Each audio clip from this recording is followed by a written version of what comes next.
Dispute का resolution है ना, डिस्प्यूट का resolution. Judicial system provide a mechanism for resolving dispute है ना, कोई लड़ लिया, सिटीजंस लड़ लिए है ना, सिटीजन और गवर्नमेंट लड़ ली, दो स्टेट गवर्नमेंट लड़ ली, सेंटर और स्टेट गवर्नमेंट लड़ ली, तब हर चीज का रिजोल्यूशन कौन ढूंढेगा, कौन पास करेगा, जुडिशरी पास करेगी। First point. सेकंड पॉइंट है बेटा judicial review. As the final interpreter of constitution, judiciary has the power to strike down a particular law passed by the parliament if it believe that it is violating the basic structure. मतलब क्या कि अगर कोई भी law हमारे संविधान को लागू नहीं होने दे रहा है या गलत है, जुडिशरी उसको स्ट्राइक डाउन कर देगी, स्ट्राइक डाउन कर देगी। चमकी ये बात? यस एवरीवन, चमका? नेक्स्ट पॉइंट है बेटा upholding the law and enforcing fundamental rights, है ना। हर एक सिटीजन कहां जा सकता है, सुप्रीम कोर्ट के पास जा सकता है। Every citizen in India can go to Supreme Court और High Court if they believe that fundamental rights have been violated, है ना। ये सब लिखना है नहीं भाई, 400 पेजेस की पीपीटी कब तक लिखोगे, ये नोट्स में मिलेगा, नोट्स में मिलेगा, ठीक है। तो अगर किसी ने फंडामेंटल राइट तुमने एक्सप्लॉइट किया, किसी ने तुम्हारे कुछ वैलिड नहीं की, कोई भी फंडामेंटल राइट तुम्हारी वायलेट हुई है, किसका दरवाजा खटखटाएंगे हम, सुप्रीम कोर्ट का या फिर हाई कोर्ट का। चमका ये बात?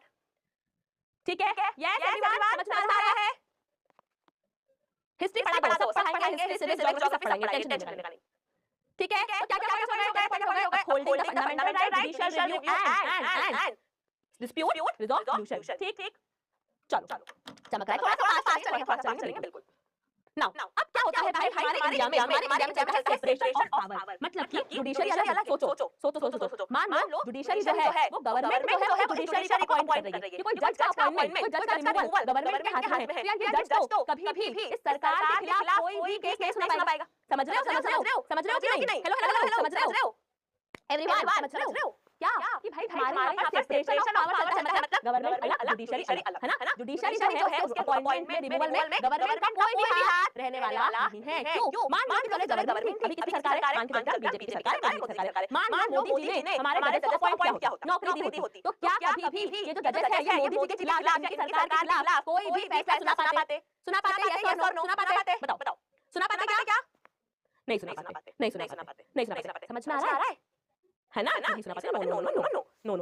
तो इसीलिए भाई हमारे इंडिया में क्या है, सेपरेशन ऑफ पावर है। क्या है? सेपरेशन ऑफ पावर है, मतलब जजेस के अपॉइंटमेंट में, उनके रिमूवल में, उनके अपॉइंटमेंट में और उनके रिमूवल में सरकार का कोई भी हाथ होने वाला नहीं है, इसे कहते हैं इंडिपेंडेंट जुडिशरी। इसे कैसे कहते हैं? Independent judiciary. आयुषी जी लिख रही है कि मैम मेरे एग्जाम में सारे टेस्ट नहीं आ रहे हैं, जो चैप्टर आपके एग्जाम में आ रहा है आप वो देख सकते हो। नंबर 1 सॉल्यूशन, नंबर 2 सीधे का डायलॉग है कि ज्ञान यहां से मेरे बटोर लो। अरे ज्ञान यहां से बटोर लो, जो ज्ञान मेरा यार आगे काम आएगा, ठीक है। तो ये होता है बेटा इंडिपेंडेंट जुडिशरी, इंडिपेंडेंट फ्री, है ना। किसी हाथ पकड़े हुए हैं कि हम आपको अपॉइंट करेंगे, हम आपको रिमूव करेंगे, है ना। एग्जाम होती है प्रॉपर मेरिट के बेसिस पे, क्या होता है आपके जजेस जो है वो अपॉइंट किए जाते हैं, सरकार